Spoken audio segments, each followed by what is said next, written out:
멈추지도 못하고 더 이상 뒤로 물러설 수도 없는 곳까지 우리 동목사님을 인도하시고 또 귀한 종이 큰 결단을 내리며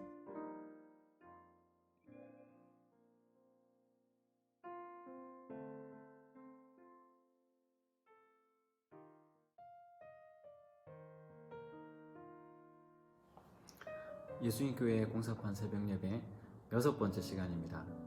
오늘은 갈라디아서 1장 10절 말씀을 함께 보도록 하겠습니다. 이제 내가 사람들에게 좋게 하랴, 하나님께 좋게 하랴, 사람들에게 기쁨을 구하랴. 내가 지금까지 사람들의 기쁨을 구하였다면 그리스도의 종이 아니니라.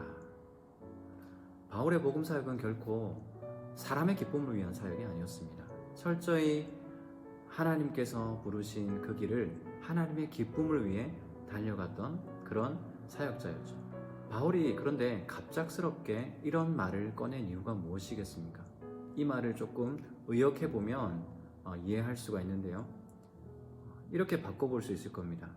다른 복음을 전하는 너희는 사람들이 듣기 좋은 말, 사람들의 간지러운 부분을 긁어주는 그런 말들로 혼란에 빠뜨리고 있지만 나는 결코 사람이 듣기 좋은 말, 사람의 기쁨을 구하는 사역자가 아니다. 내가 만약 사람을 기쁘게 하는 그 일을 했다면 나는 결코 예수 그리스도의 종이 될 수 없다라는 것이죠.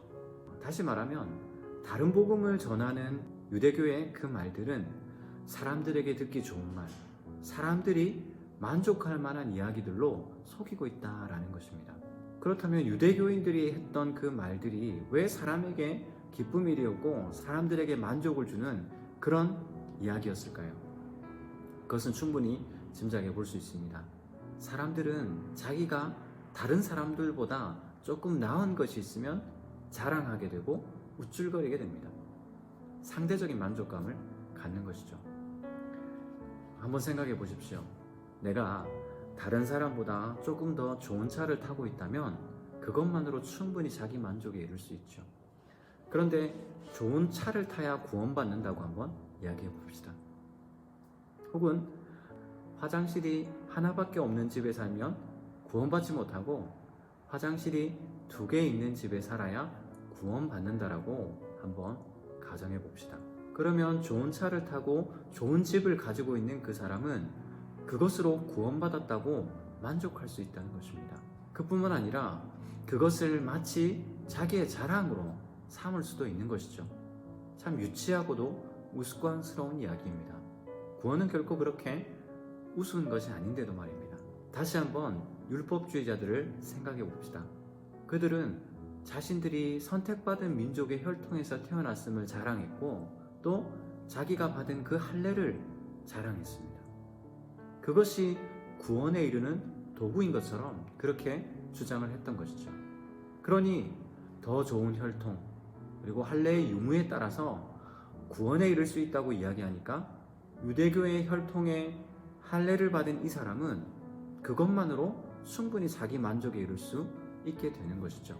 그것이 자기 자랑이 되고 자기에게는 기쁨이 되는 것입니다. 그러나 바울은 분명하게 이야기하고 있습니다. 결코 내가 전한 복음은 사람의 기쁨을 위한 것이 아니라 철저히 하나님의 기쁨이고 이 하나님의 기쁨을 다른 말로 하면 하나님의 뜻대로 복음 사역을 감당했다 이런 말이 됩니다. 바울은 그야말로 사람의 기쁨을 위한 것이 아니라 하나님의 기쁨을 구하는 참된 그리스도의 종이었습니다. 거꾸로 생각해보면 표현이 조금 그렇지만 결국 사람들이 자기 만족에 이르도록 입에 발린 말들로 하는 설교나 혹은 사람들의 기쁨을 위해 사역을 하게 되면 참 사역자의 길을 잃어버리게 된다는 말입니다. 그렇게 했을 때 복음은 왜곡되고 그 사역자는 참된 그리스도의 종이 될 수 없다는 말이죠. 내가 사람들에게 좋게 하랴, 하나님께 좋게 하랴. 이 바울의 말을 묵상하면서 저는 이런 생각을 해보았습니다. 나는 과연 무엇을 위해, 누구를 위해 지금까지 사역을 했었나? 곰곰이 생각을 해보았습니다. 그런데 문득 그 사람들에는 나 자신도 포함되어 있겠다라는 생각을 하게 되었습니다.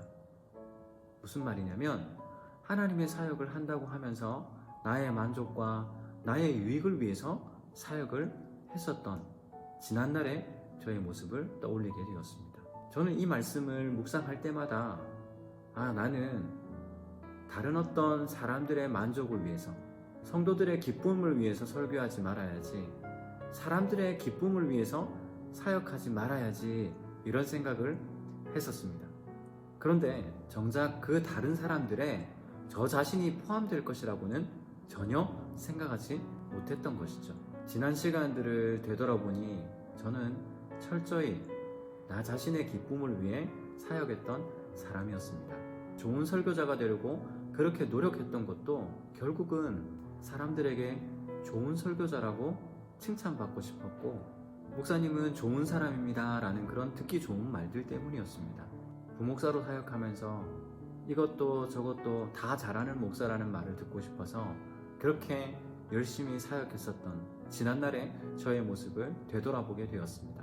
나는 과연 예수님의 참된 종이었을까? 이런 생각을 하게 되었습니다.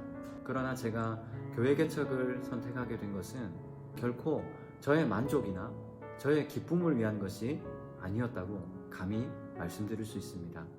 교회 개척은 철저히 하나님의 기쁨을 위한 결정이었고 선택이었습니다.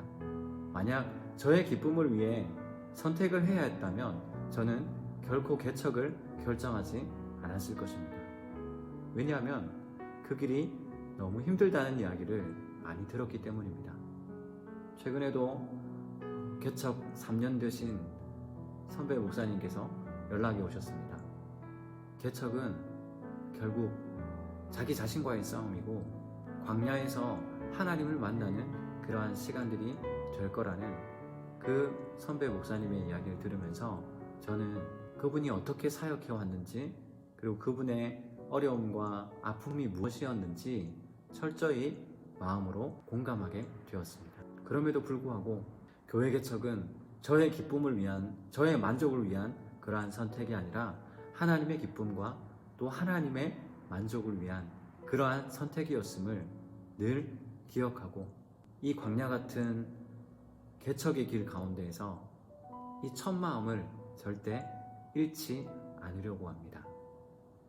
사랑하는 성도 여러분, 우리는 모두 주님의 부르심으로 이 땅에서 살아가는 사명자입니다. 그렇다면 여러분은 무엇을 위해 주어진 지금의 삶을 살고 계십니까? 특별히 나는 과연 하나님의 기쁨을 위해서 어떤 일을 하고 있는지, 무엇을 하고 있는지 고민하는 그러한 시간이 되셨으면 좋겠습니다. 사랑하는 성도 여러분, 오늘 하루를 살아가는 이 일상이 얼마나 고되고 힘든지 알고 있습니다.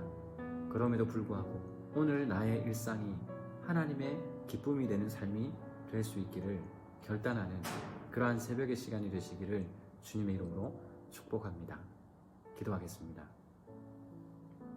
사랑하는 하나님 아버지, 오늘 우리에게 주어진 삶을 살 때에 나의 만족과 나의 유익을 위한 그러한 삶이 아니라 철저히 하나님께 기쁨이 되는 그러한 삶을 살아갈 수 있도록 인도하여 주시기를 소망합니다.